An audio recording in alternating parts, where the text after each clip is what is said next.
Thank you for joining us today for this Reframing Retirement event and today's topic, Meaning and Purpose in Retirement, presented by Sara Qualls, Ph.D., ABPP, Clinical Psychology and Professor Emeritus of Clinical Psychologist, and Professor Emeritus of Psychology at the University of Colorado, Colorado Springs. We want to thank the Pikes Peak Area Agency on Aging and Ent Credit Union for collaborating on this series. Before we begin, we ask that you please keep your microphones muted. You can use the chat area to let us know if you have a question. You can also rename your profile so we can accurately call out the correct person during questions and, probably more importantly, for our door prizes. You can do this by hovering over the participant button at the bottom to open the participant panel, and then hover over the profile you're in, represented by the word "me" next to it. Then hover over the name, click the three dots, and select Rename. And now it's my pleasure to introduce Pamela Hogard from the Pikes Peak Area Agency on Aging. Pamela, it's all yours. Thank you very much, Jared. I mean, that music about happiness. That's why you're all here, right? We're doing some happiness today. We've got a great speaker and a great topic today. This is our ninth series in retirement, and we've reframed it. So there's a couple of new and interesting topics during this forum. I'm going to introduce Sara Bickers a little bit later. She is Ent's Community Educator Lead. She joins me today and will provide a few words on Ent and the exciting door prize. So what I'd like to do is, most of you know about the Area Agency on Aging, but we have been working on, along with Ent, on this retirement series for several years. And our whole goal is to be able to provide community resources in the community for the older adult community. Assistance, public education. We publish the Yellow Book, the Veterans Benefits and Medicaid Manual. Last but not least, we specialize in Medicare insurance counseling through the State Health Insurance Program, fondly known as SHIP. So as I mentioned earlier, we've kind of remodeled and expanded our retirement series to reflect what we are hoping is a more accurate and in-depth representation of what you're going to be experiencing in your quote-unquote retirement years. So retirement kind of has been an overused word and as a script that many people have kept in their minds as to what this part of their life is supposed to be. Ironically enough, it actually dates back to the 1930s when individuals were working up to their life expectancy of 65. Well, guess what? The life expectancy is no longer 65. We're in 80, 90, and 100-year-olds. So we are experiencing now longevity of possibly 20 to 30 more years to live. So the new purpose of this paradigm shift is to help individuals create what they want in their lives for these next years. What do you want to create next? We've got 8 modules, and we are halfway through now. You can go back and listen to those that you've missed. Our module today delves into creating a plan that has meaning and purpose for you in the next years to come. This session will be recorded that you may view it at a later date in case you couldn't make it today. And there is a presentation handout and worksheet that our speaker will be using today in her presentation. But before we get into Dr. Qualls' presentation, I'd like to introduce Sara Bickers, Community Educator Lead with Ent Credit Union. She's going to say a few words about Ent, our partnership, and this exciting door prize. Right, Sara Bickers? Yeah, absolutely, Pamela. I know we have 2 Saras on the call tonight. Well, Pamela, thank you for introducing me. As she said, I'm with Ent Credit Union. Ent Credit Union was founded in 1957, and it's Colorado's largest credit union. Our mission is to improve our members' financial quality of lives. We have over 55 service centers located in convenient locations across the Front Range, with over $10 billion in assets and over 550,000 members. We are an equal housing and equal opportunity lender insured by the NCUA. Our door prize tonight is a $50 e-gift card of your choice. Now, you have to be present to win, and we will draw the e-gift card by doing a wheel of names at the end of the presentation before a Q&A session. So it is extra helpful if you update your name to make sure it reflects the name that you are. And we'll type those names in, make sure everybody's present who's on that list, and then I'll share screen at the end and click it, and then whoever wins from that spin the wheel, I will get your email and we'll figure out what e-gift card you would like. So really exciting, $50 e-gift card to win there as our door prize. We're very happy to be here tonight, and I'll pass it back to Pamela to get us started. Thank you, Sarah. Everybody's waiting with bated breath, so this is great.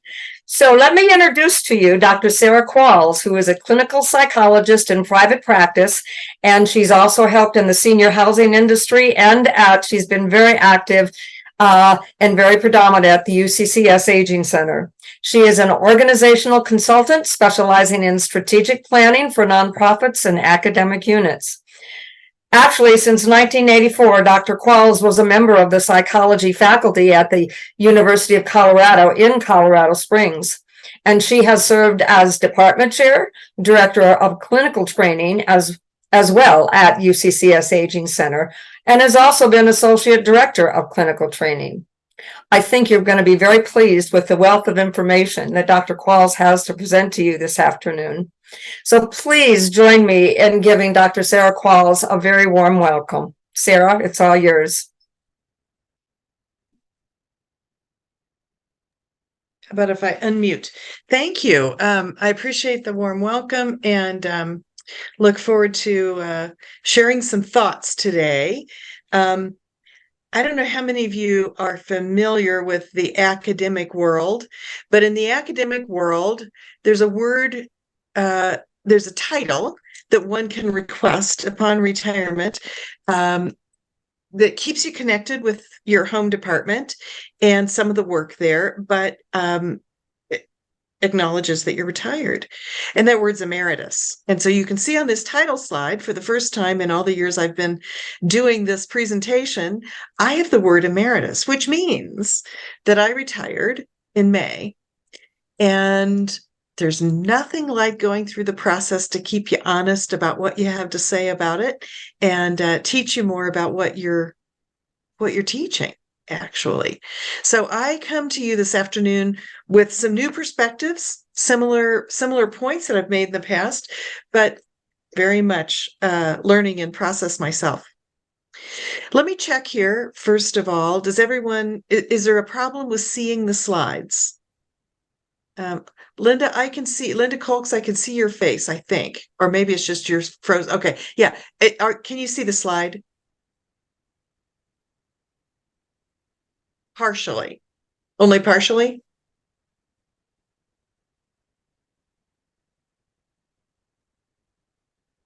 Yeah, I can just see half of it. Oh, that's weird. I can see it, Sara, although I do see what you're saying, Linda. There's a part, it looks like on the right side that is. Correct. Is that are you seeing the little window that I see? Well, I'm seeing the window, but then I'm seeing us. I'm seeing four of us. Four of you. Okay. Oh. So I tried to make that go away. So did that now shrink it? Actually, that next slide, I was able to see the entire thing. Okay, good. Great. Okay. And how's sound? Everybody okay? Mm-hmm. Hearing me? Okay, great. Thank you so much. So now I can't see any of you and I can't see me. I can just see slides. So if you want to have me address something that I'm not addressing or say more about something, put a note in the chat. And at the end, Pamela will ask me some questions and we'll come back to being able to see each other and address those. So my role in this series is a little different from others. I think it overlaps a little bit one of the other presenters, but what I want to talk with you about tonight is not about your money and not about safety and not about the transition into new insurance and new ways of paying yourself or getting paid. which is all of those are huge. And I have more respect for that now, as I said, having gone through it. But what I want to talk about today is really how you create meaning and purpose in retirement. Not really how are you going to live and survive, but maybe how are you going to thrive? How are you going to make this the time you always wanted it to be, or maybe had hoped it would be? Some of you come to this moment planning far ahead. Some of you come to this moment somewhat in shock of having just discovered some things I haven't figured out yet. Some of you come to this moment and this conversation together with lots of years of experience under your belt as retirees. So I respect all of those different positions. I'm not going to begin to think or say that I have figured out the system or figured out even my own, to be honest. But I do think I have kind of figured out what some of the most important questions are. And that's what I'm going to invite you to pay attention to today. And my hope is that each of you will take away some nugget that you can apply in your own life. So starting at the beginning, let's start with the classic demographic picture. If we look at the data from the late teens, these are data from 2018, and look at life expectancy, which has gone down a little bit due to COVID, but it's basically in this ballpark. The basic ballpark is that at birth, a male born today would have about 75 years life expectancy. Here it's 76, and females would have about 80. But what you'll notice is that the longer you live, the longer your life expectancy. So by 60, men can expect to live about 5 years longer, and women can expect to live about 5 years longer. And so that expectancy isn't infinite. As you notice, by the time you get to 100, you don't have 5 more years or 25 more years, but you have 2 more years. And so the takeaway for me in this slide is that the longer we survive, the longer we can expect to survive. And in some ways, that raises for us all a greater sense of importance of figuring out who we want to be. So I am 67, and that means that I can expect at least another 20 years. Given my family's longevity, I likely could live longer. I've made my financial predictions based on that. We go to celebrate my dad's 100th birthday next month, all of my siblings and kids and grandkids and great-grandkids. So I know that that's possible. I also know something could change in my health tomorrow. So when I think about meaning and purpose in retirement, both of those truths are important to me. How do I think about my time and the path ahead if I have 20 or 30 more years? How do I think about it differently if I thought I only had 5? And what is the meaning of those two images? So lots of people have a negative view of aging. I don't happen to. I've worked with older adults my whole career. But the fact is that aging does seem to be the only way to live a long life. If you want to have a longevity, you have to go through an aging process. And you don't have much alternative about it. So as we think about our own aging and retirement being this long post-work or post-full-time work period, or short, I suppose, but tonight I'm going to mostly emphasize long. Here are some key questions I think that we all need to be asking as we look ahead. First of all, what's in my life today, whether I'm pre-retirement, retiree, or experienced retiree? What makes up my identity?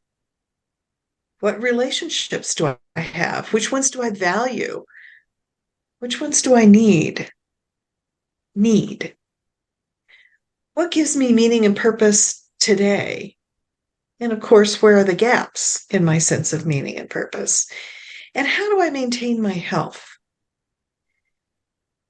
I think all these questions relate to meaning and purpose. And what I'm going to do this evening is walk you through thinking about some of these questions.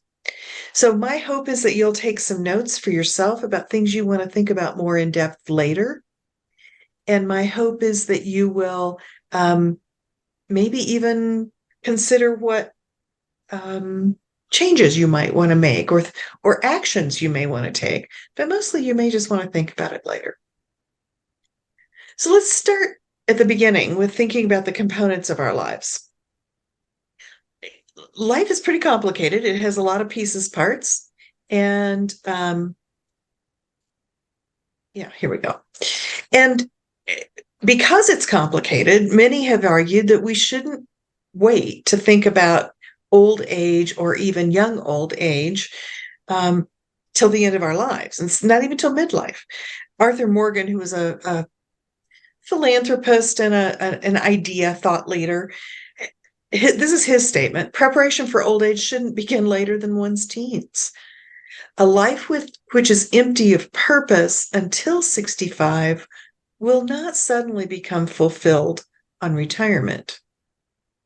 So while teenagers may not be thinking about their own aging, although I always invite them to when I talk to them at the university, but even if they're not thinking about their own aging, when they think about meaning and purpose at whatever age they actually are preparing for old age, one way or another.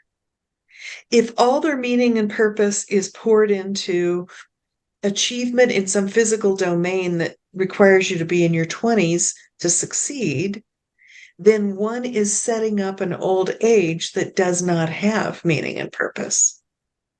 If, on the other hand, a teenager or young adult is developing a multidimensional sense of meaning and purpose, then they're setting up an old age that will have many dimensions to it.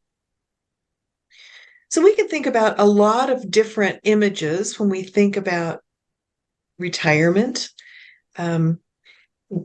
These are a few that I pulled out that kind of get us thinking about different components of our lives as we retire. And we're going to go through these piece at a time. So the first piece I want to mention really is about relationships. We have an opportunity at all ages of adulthood and childhood for that matter, but adulthood, to form all kinds of relationships. Sometimes people get stuck on thinking, if I don't have a certain kind, if I don't have children, if I don't have a spouse or a partner, if I don't have a sibling, that I'm going to be in deficit. I would argue no, but relationships are one important component, and they're quite diverse and varied in their possibilities. The arts are another dimension of life or component of life.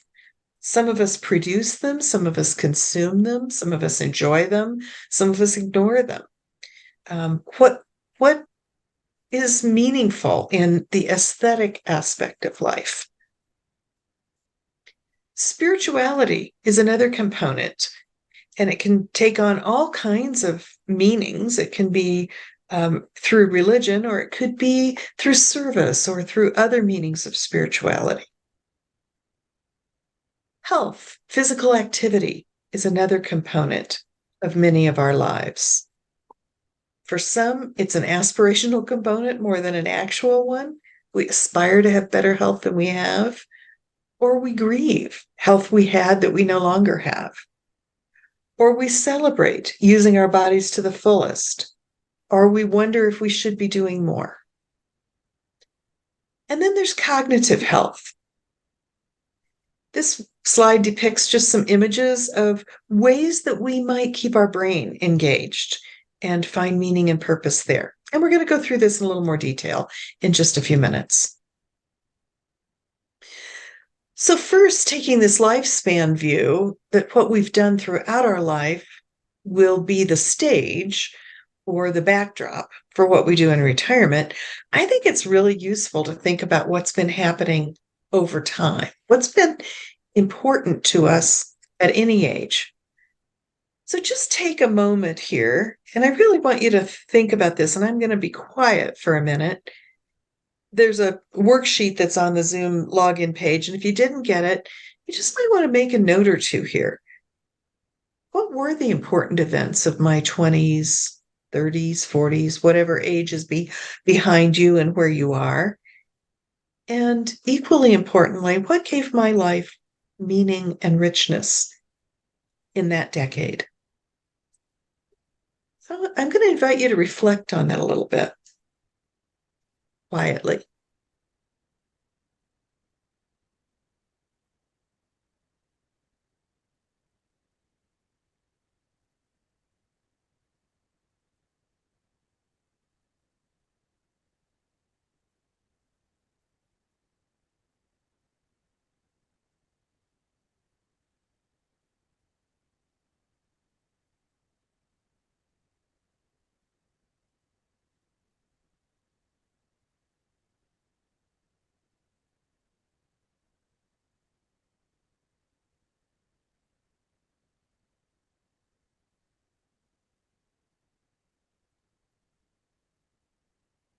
As you reflect, you might even want to think about which components of your life were salient in each decade.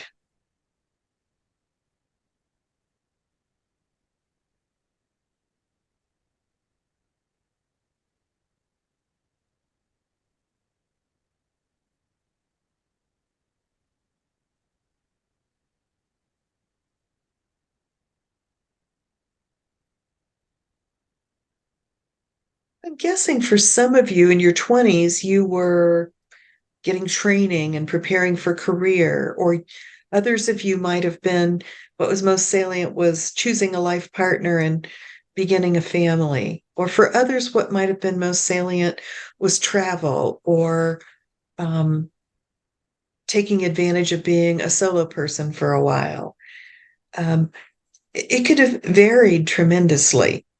For many of us, our 30s and 40s was a time where we were setting up a life structure.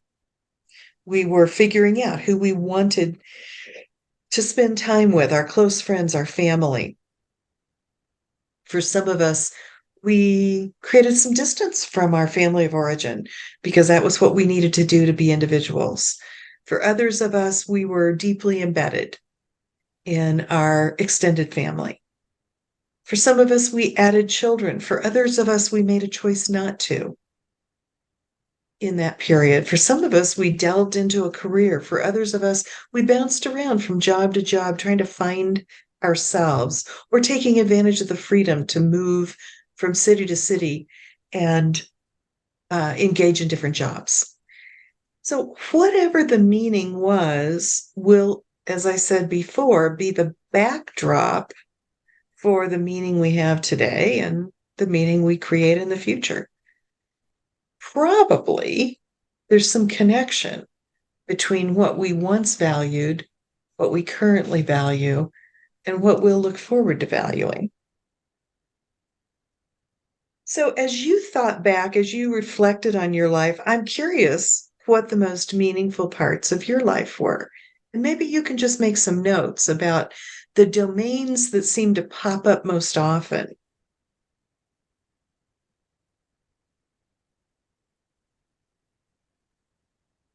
We can talk about this in a little bit, or you can put notes in the chat if there's things you want to share. But mostly I'm just inviting you to reflect at this point.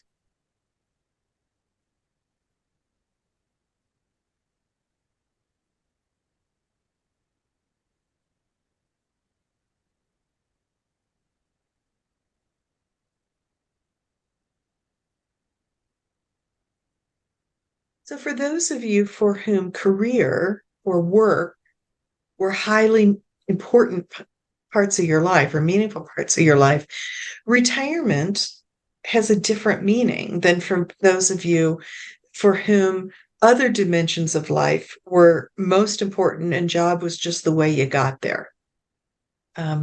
It varies a lot, and that again sets the backdrop for the reflection that you can do about where you're headed. So basically, I'm inviting you to think about how the different domains of life have varied in importance and satisfaction over time. So if you look back on the domains of your life, on the timeline, you might create a little graph that says, well, this may have been the role of physical activity in my life. It was not very important earlier and it became more and more important. Or this is the role of my extended family in my life. During my teenage years, I just wanted to get away and wanted nothing to do with them. And as I've gotten older, it's taken on more importance. But whatever, I don't know. But you might have other dimensions where earlier in adulthood, they were highly salient and then they became less salient and then they became really important again or real visible again. So you can kind of get the drift here of what I'm inviting you to really think about is what's been most important to me over time and what do I anticipate I want to have be most important to me in the future?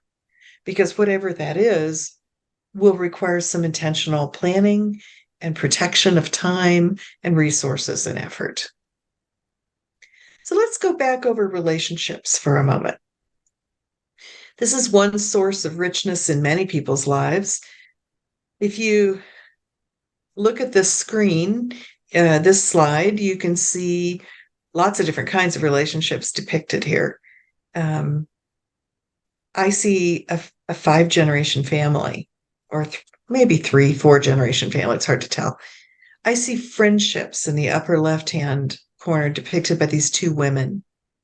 I see a couple, a heterosexual couple, look like they're dancing. So there may be fun and play. There may be partnership. I don't know.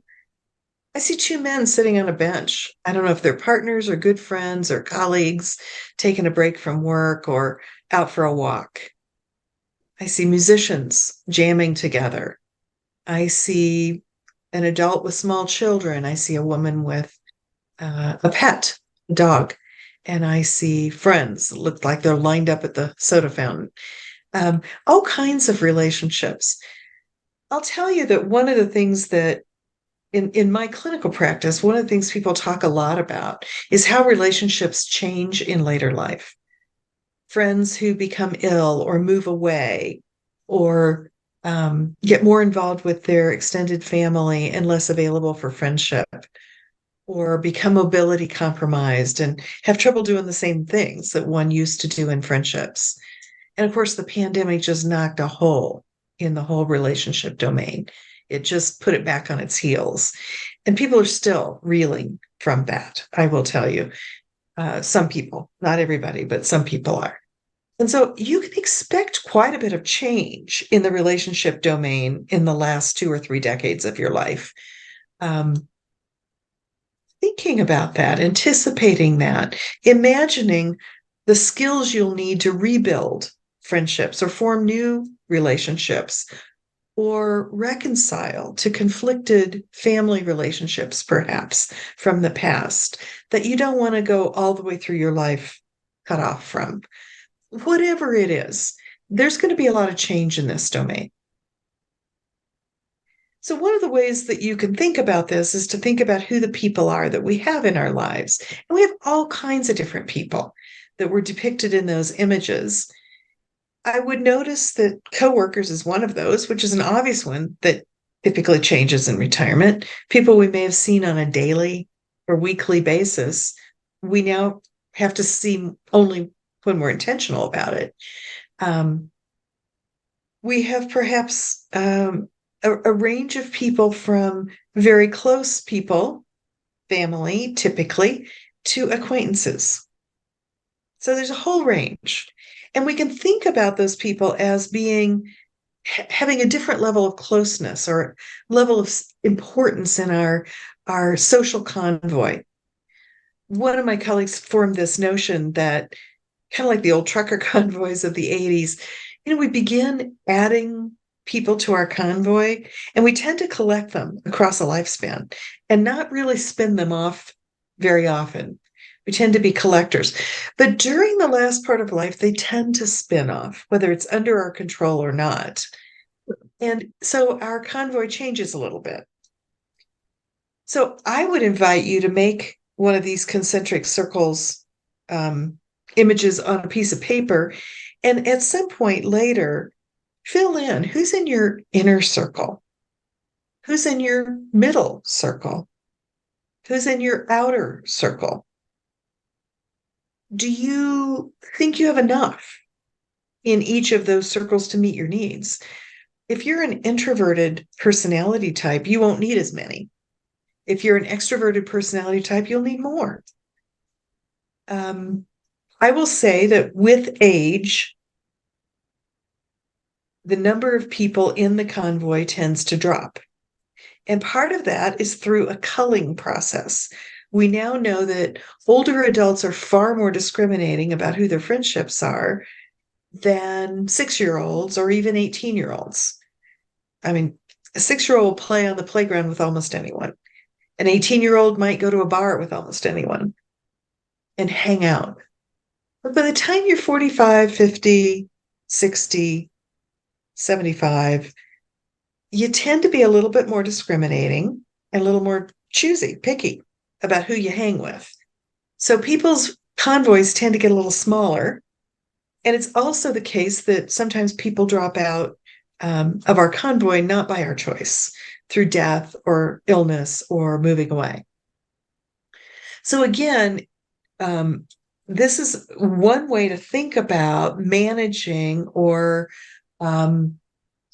attending to what we have in our social networks and thinking about what's working and what we want to put some effort into shifting.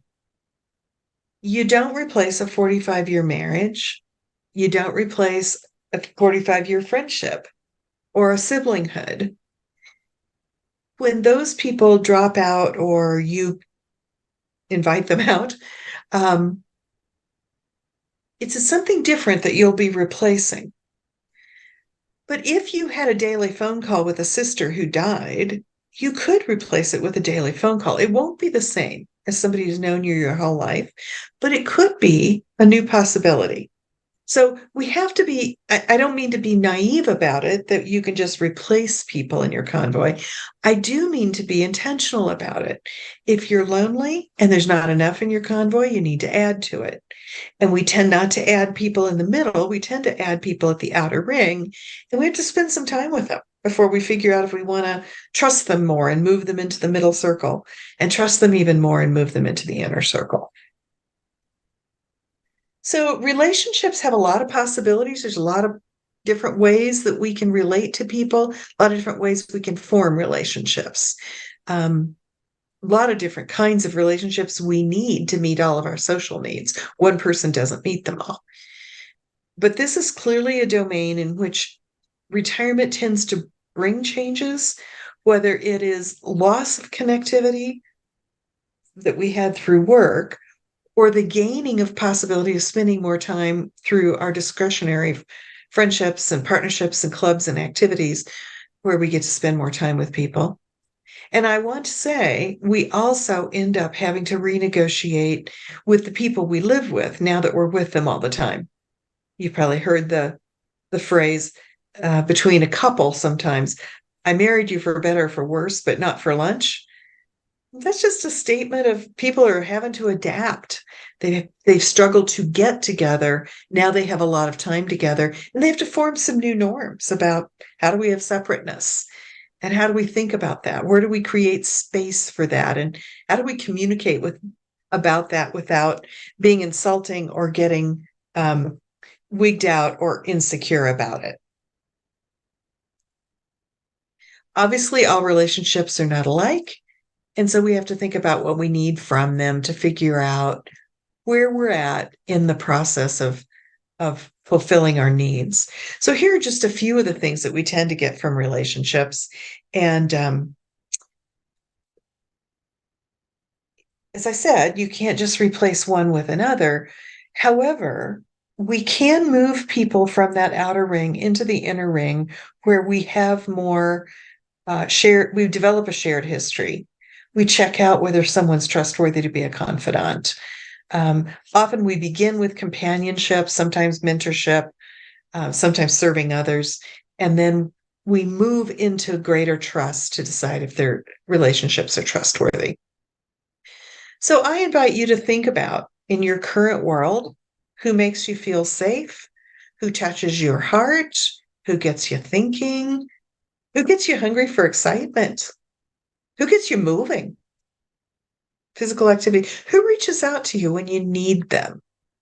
And so when you think about all those different kinds of needs, then you can think about, do I have all of what I need, or do I need to put some intentional effort here as I move into retirement? So you can circle the relationships on those circles that you want to strengthen, and you can note the gaps you want to fill.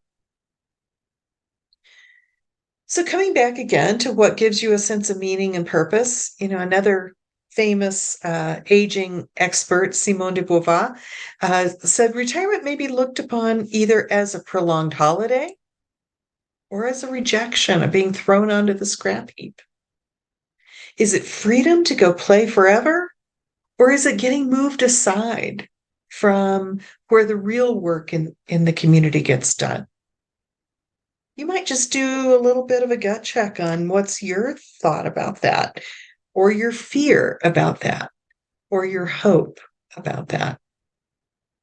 So, when do you feel most like you? Maya Angelou said, a bird doesn't sing because it has an answer. It sings because it has a song. So thinking about, when are you most you? Is it when you're doing a new activity? Some of you recognize here, George W. Bush took up painting after he left the presidency. Or are you interested in doing an old activity in a new way? Maybe you've found that you were a teacher and you don't want to be in charge of a classroom, but you still love that function of teaching and mentoring. How can I meaningfully give of myself? And so the answer to that question is done by reflecting a bit on the values that you hold and the sources of joy. And the best of all worlds, we find ways that we can share with others out of the values that we have, things that mean the most, and also things that bring us joy. Now, there are some things that I find very meaningful, but they're kind of painful. They're kind of effortful, and I wouldn't exactly say they bring me joy. The sweet spot is that spot where I value it, and it just plain makes my heart sing. So you can ask questions about what feeds your soul and what values keep you grounded. How much of myself can I give meaningfully without depleting myself? Where are my boundaries? These are really important questions to ask when you start thinking about the activities that you're going to do in retirement. Churchill said, we make a living by what we get, but we make a life by what we give. And Mahatma Gandhi emphasized service. The best way to find yourself is to lose yourself in the service of others. And yet we also know that there are ways of losing ourselves that are really dangerous. That losing and distracting ourselves from our woes and our difficulties is one thing, but losing ourselves as in we gave all of our time to others and we don't know how to respect and do what we need, that's not so good. So thinking about standing still, reflecting, what riches do you have in your life? And is there anything you want to add at this point in your life? This is your moment. Now, you may remember that I mentioned at the beginning that piece of what is almost always on everyone's agenda as they move into retirement is, how do I maintain my health? Because what I do and how I do it will be so shaped by my functional health. The number of diseases and the number of medications is not as critical as what I can do and not do. So how do I maintain my health? Well, I as do many, take a multidimensional view of health. So here's a classic wellness wheel where you think about health as having multiple dimensions and multiple components. So there's vocational health, which in our work life is usually fulfilled by our job or career. And in retirement is filled by, what do I do all day anyway?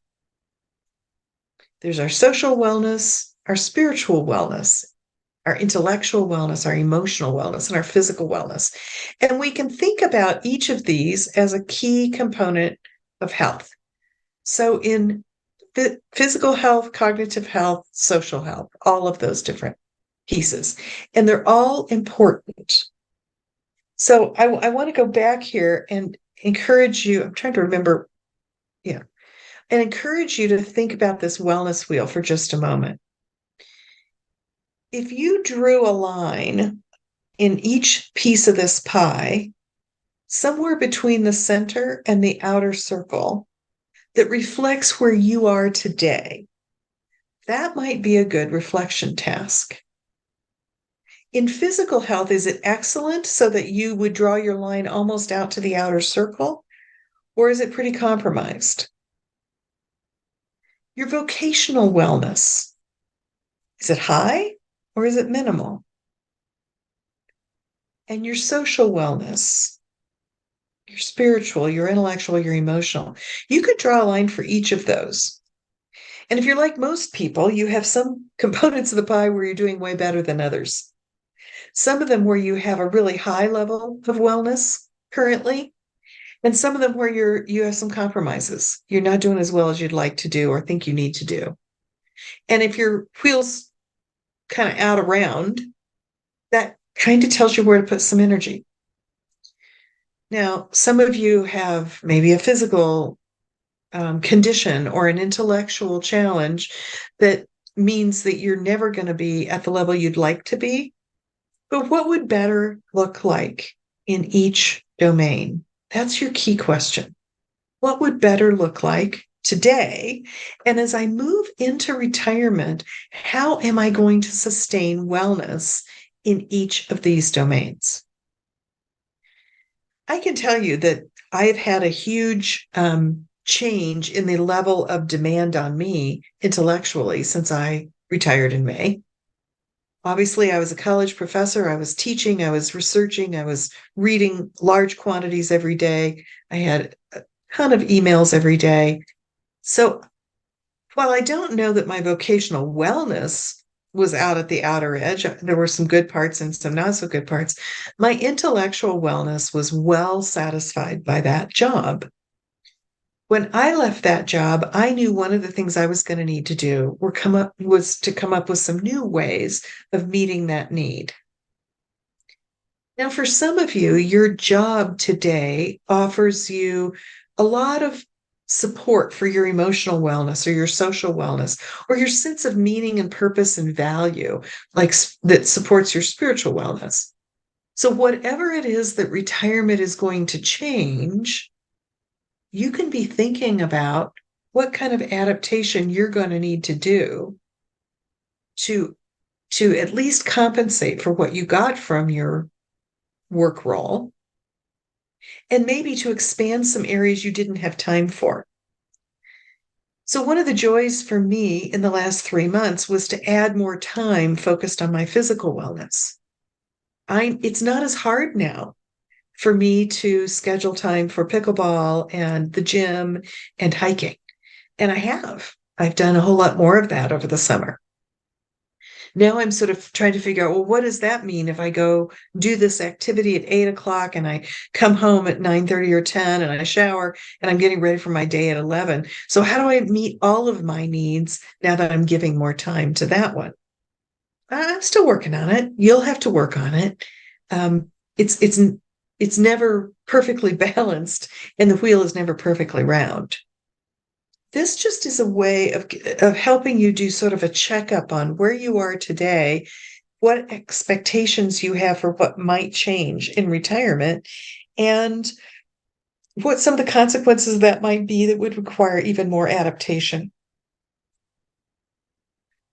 So here are some images of older adults engaged in various activities, and you can see, some of them are physical, some of them are cognitive, like puzzles and cards, and some of them are social. What do you picture yourself doing in retirement. The thing you probably don't want to do is have no idea and default to television all day. That's probably not going to meet your needs. It doesn't for almost anyone. So, what is it that you imagine yourself trying, and what has to happen between now and then for you to know what that might be? So, I would argue with age, we have all kinds of new possibilities, and I think retirement certainly brings that. I love this statement by Robert Frost. The afternoon knows what the morning never suspected. Having spent my career working with people across the lifespan, from the young undergraduate of traditional age to the older undergraduate of non-traditional age, I can tell you that the morning doesn't suspect a lot of things that's coming at them. These young adults have a lot of wisdom and thought, and they just don't have life experience yet. Whereas the older adults that came into the classroom or come into my office to do some therapy, they have some wounds and some scars, and they know some things. And I enjoy working with that. You can see the statement by Yeats: one loses as one grows older something of the lightness of one's dreams. One begins to take life up in both hands and to care more for the fruit than the flower. And that's no great loss, perhaps. I think there's a lot of possibility in using the lifetime of experience that we have with ourselves. We know ourselves better. That's great. As we move into and through retirement, we need to reflect on that. Because retirement marks the end of working for someone else and the beginning of living for yourself. Now you have the chance and the opportunity to really think about what is most important. For those of you that are interested in doing more reflection on this, I found the concepts of human design done by Burnett and Evans from Stanford helpful. They have a whole series of books and workbooks on designing your life. They have some TED Talks that might be helpful for more, either more reflection, structured reflection, or just some more ideas. It's not specific to retirement. They actually developed this concept for college freshmen, realizing that college students don't always know how to take best advantage of college experience. It's more than just going to class and marking that off your to-do list. There's lots of possibilities for really designing your life in all these different dimensions. And they wrote about that a good bit, starting with college students and then broadening it to other life phases, including retirement. So I would recommend that as a resource. So I'm going to stop sharing there, and I'm going to come back to the group. And I see one question from Mary Ellen. In the convoy, it's mighty sweet when someone you haven't seen for too long spends time and you realize you don't even miss a beat with them. Isn't that the truth? Some of us are lucky to have lifelong friendships, and we may have been apart for a long time. And then we get back together and we're surprised by how easy it is to pick back up. I'm blessed with some of those friendships and really appreciate that as well. So I'm curious what this got you thinking about. So you can put a note in the chat. I'm open to you just unmuting yourself and speaking up and asking a question if you'd like to do that, or make a very brief comment. Does anyone have anything that this set of thoughts that I shared with you got you thinking about? Mary Ellen, and I would say that there's a combination of excitement, anticipation of what you can do when you have more time. I mean, I work as the development director for a nonprofit. Our annual fundraiser is this month. I have pretty much no time. And so the excitement in juxtaposition to the fear, I do have a few dear friends, they've retired, and just now they're starting to identify they love travel and they want to do it. But for a while, they were doing that, sitting at home, not doing much theme that you mentioned. And so there is, I think that's it. It's exciting. And yet there's the element of fear, especially since we've spent decades on this career path or some other path. But regardless, you've spent decades doing some things that now can shift. So help. Well, I guess I would say so. I just had the experience for the first time since I was 5 years old. So that is 62 years I have started school. Never have I had a year that I didn't start school because I did that thing of becoming an academic. So since I was 5 years old, 62 years, every August, September, I started school. And this is my first time not to. And I just was so curious what that would feel like. Well, I kind of had to go to Staples. I had to kind of look at the school supplies a little bit. That's my old friend, buying paper and pens. Okay, I can justify doing a little bit of that, even if I'm not going to school. But I just have to tell you that for me, I was lucky that I got to choose my retirement time. And for me, when I was ready, I was really finished with the irritating parts of my job. I was like really irritated by them. And the good parts of my job were fine, but they didn't ring my chime anymore. Okay, that was my time. And so I guess part of why I pose this presentation in this way, Mary Ellen, is because I really do think you can spend some time now, not this month, when you're in the midst of the height of demand of your job, but when you're in one of the down cycles, to kind of think about when I take an afternoon off, and if you don't, you should. When I take an afternoon off, what do I do? When I've run the errands, now what do I do? When I hit Saturday, what do I want to be doing? If I'm not having to do groceries and cleaning and laundry on the weekend like I do when I'm working. So I think this is your time to explore, and exploring really helps you offset the fear part. The other thing I would say is that I don't know any transition I've done in my life. Maybe you're better than I am, all of you, but in my life, when I've done a big transition, I almost always flounder a bit. I don't do it well at first. And okay, so give yourself that freedom to say, for the first year after retirement, I'm going to be kind of a lost soul. I'm going to be kind of a mess. I don't think I'm going to know what I'm doing. And after a while, I think I'll settle into a rhythm. Now, unfortunately, the people who've retired in the last 5 years really, boy, they were in a world of hurt because they retired to a world they couldn't be out in. If they wanted to travel, most of them didn't. If they wanted to be social and volunteer, most of them couldn't. And so that group has had a really unique set of challenges that won't be faced by those of you retiring in the next few years. But I love your description, Mary Ellen, of the juxtaposition between excitement and fear. Seems pretty realistic to me. Did you have a question, Mary Ellen? I saw you raise your hand while Sarah's, oh, okay. Sara, could you speak to grief and loss relative to this whole process?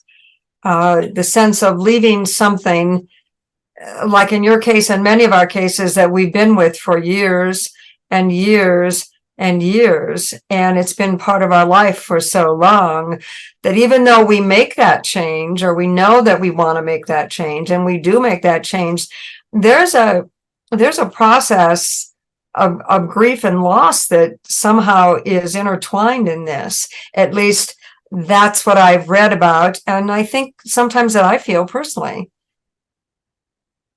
I think there is. And I think one reason I talk about the many dimensions of wellness and of work is that I think what we will lose when we leave our work will vary. For some of us, it's just the structure of the day. I don't know too many people that miss getting up super early in the morning and feeling the pressure. What most people who retire talk to me about, at least, is a joy is that they don't have to be so pushed and frenzied in everything they do. They do the Right. same things, but they do them one at a time, not trying to multitask. Um, on the other hand, I have a number of people I just liked at the university, and if I'm not there on site, they're not the kind of people. They're kind of outside my outer circle. They're my incidental contacts, and I will miss them. I will not necessarily intentionally I could, but I wouldn't necessarily bring them into one of my circles in my convoy. So that'll be a loss. The last couple of days I've been on the computer putting together some work that I'm doing for a volunteer role that I have. And it was like, oh my gosh, I really like living in my head. I miss living in my head. That's familiar to me. This is kind of fun to sit on the computer for a little bit. Okay, that's good information for me. I need that. So you'll grieve some of it, but I think the more you dabble before you retire in what might give you meaning in multiple parts of your life, the more you'll be focused on possibility, and you'll just integrate the loss as it comes, I think. Does anyone else have any comments about that? Though some of you may have, I don't know what all your positions are, where you are all. Some of you still working, some of you recently retired. Any comments about that? Or questions or ponderings?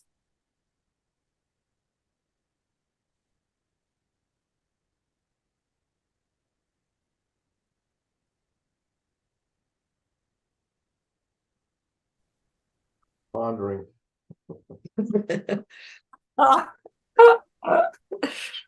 Oh, My wife is a little ahead of me. She's got it all figured out the exact day. And I guess I'm just nervous about the very thing we're talking about. That's why I'm here, still working. And then, I guess my question would be, there may be half a dozen things I think I want to do at the beginning. Do I just do one at a time or launch into all of them? And then, That's such a great question. Well, I would say, first of all, before you retire, dabble in all of them. See if there's a way to dabble just a little bit short term, not a big commitment.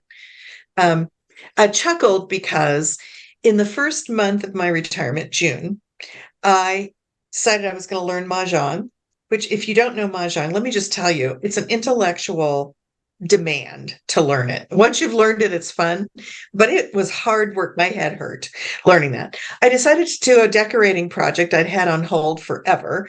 And so, okay, here's the moment. And I just tore up my house. I also decided to tackle the family picture project. I bet some of you have this project, boxes of pictures that need to be something done with and organized and made accessible. And I decided to tackle that at the same time. I set up my sewing machine with the fantasy that I was going to do something about that a year ago. I never even got the bobbin threaded, so I put that away for a while. My point, Chip, is that I just think you play a little bit and have some grace for yourself that you won't know how to do this well. I've heard multiple people make the suggestion of giving yourself a year before you make big commitments. So for me personally, I haven't jumped into a bunch of volunteer work that I wasn't already doing. And I wanted to create space. And so far, my summer was honestly so busy with those things I just mentioned, and then people visiting and blah, blah, blah, because I'm retired and doing more. I played pickleball at 8 a.m. That meant I was playing from 8 to 10. I've never done that in my life. So it took up chunks of my day. I've always done it before and after. And so I'm just trying to figure it out. I have an idea of some other things that I want to do now that Mahjong is fun and not work. And now that my decorating project's almost done. And by the way, I put away the photo project. I sorted them and put them in pouches, and I'll pull them out one at a time. I flooded myself with that one. As I figure it out, I'm seeing that I want some more quiet time. I want some more introverted time. I want some time to play with writing. I have this idea that I'd like to play with watercolor. I am horrible in terms of representing anything, but I like to play. I don't play very well, so I got to have a bunch of space to do that, because that's going to be some effort on my part, let me tell you. And I got to suspend judgment. Blah, that's my anxious spot. But I want to play there. Well, to do that, I have to have some space, and I haven't created enough space yet, but I will. It's coming. Well, you're an inspiration. It sounds like you're having fun. I'm trying. It'll look very different, I suspect, for me in a year, in 3 years, and 5 years. I'm experimenting with this just like I did with my career at the beginning. I didn't know how to do it. I had to figure it out. I had to figure out how to make the rhythms work. And it took me a long time. So I expect the same thing with retirement, and I think that's okay. But I will tell you that this week I'm going on vacation in September. It's wonderful. I've never done this before. I'm headed up to New England for a week, and that's, I'm trying out something. Do I like vacation in September? I don't know, but I'm trying it. And trying to be kind to myself and not judgmental. I do think that's an important component of moving into any new life phase, whether it's beginning parenting or launching your kids as an empty nester, or beginning a relationship or divorcing someone. Whatever it is, you don't know how to do it at the beginning. And none of us know how to do retirement when we started.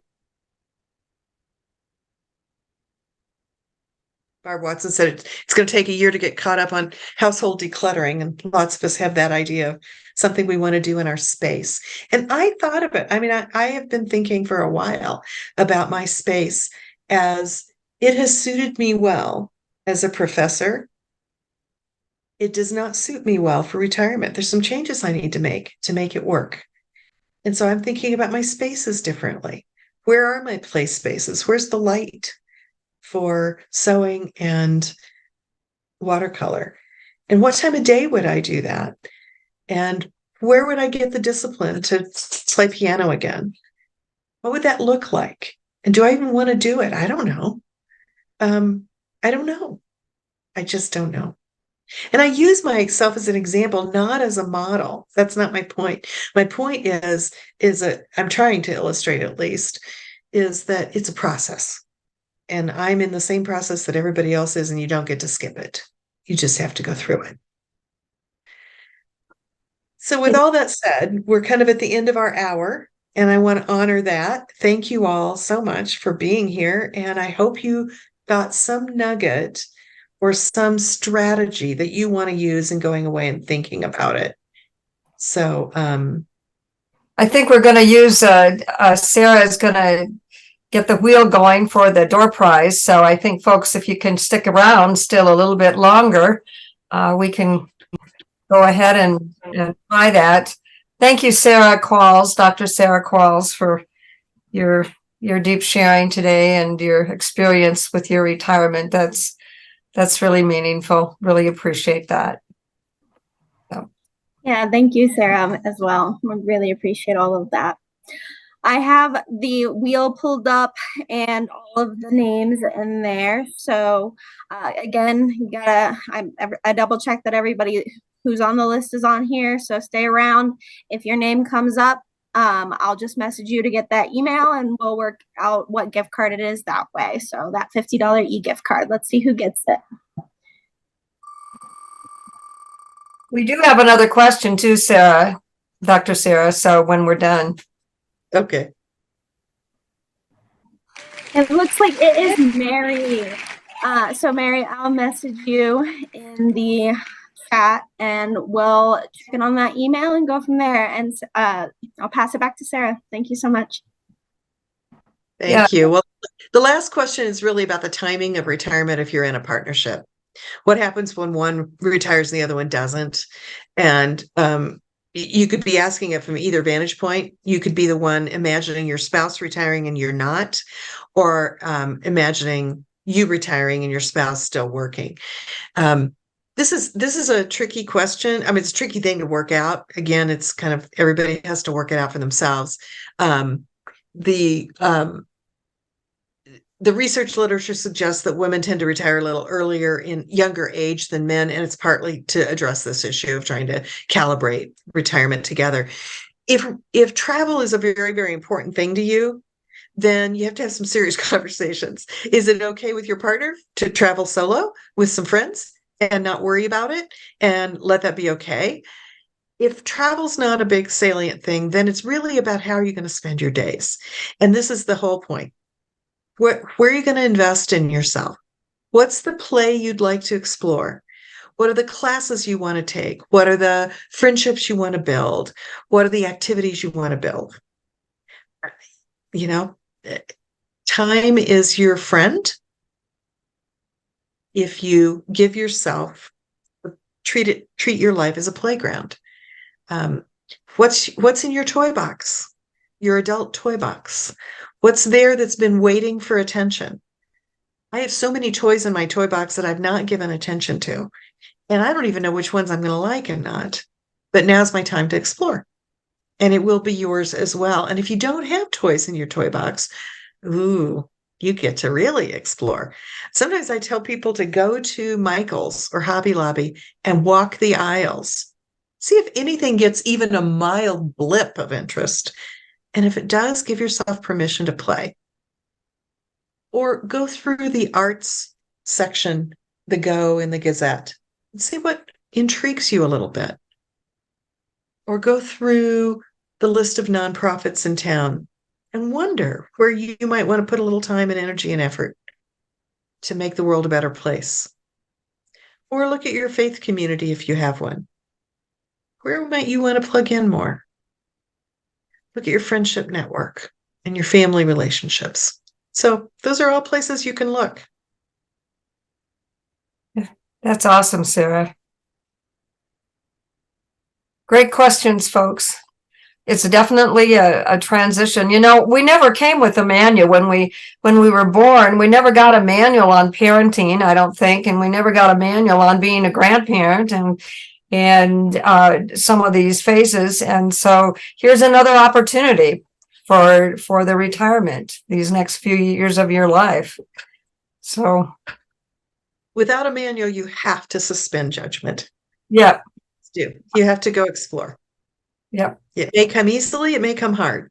It may be that you're overfilled and maybe you're underfilled. Okay. That's just feedback. Yeah. All right.